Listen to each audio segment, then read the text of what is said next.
Kumusta mga kaibigan, maligayang pagdating sa aking channel. Naglilipat kami ng mga bagong impormasyon tungkol sa mga kilalang tao ng Turko at mga bituin ng serye. Gökberk Demirci at Özge Yagizay'ın chismis tungkol sa kapayapaan ay nagulat ang mga tagahanga. Ano ang ibig sabihin nito? Naghahanda ba sila para sa kasal? Well, tama ba ang balita? Ang Gökberk Akgünlay ay naghanda para sa kasal Özge Yagizay'ın, kagiliw-giliw na mga pahayag ay ang kaganapan. Kaya paano ang reaksyon ni Gökberk Akgül sa mga alingaw-ngaw? Kamakailan lamang ay nakita si Özge sa isang marangyang damit na pangkasal sa Istanbul.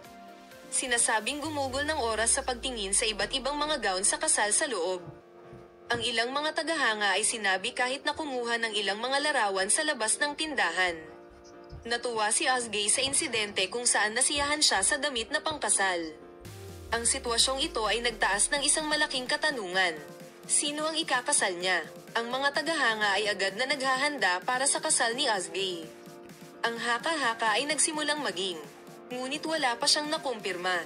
Ang ilan ay nag-iisip na gumagawa siya ng pamimili upang makilahok sa isang paparating na proyekto, habang ang iba ay iniisip na maaaring nakahanap na siya ng isang espesyal. Sa sandaling maging viral ang balita na ito, ang lahat ng mga mata ay nakabukas sa Gökberk Akgül. Salamat sa panonood ng aming video.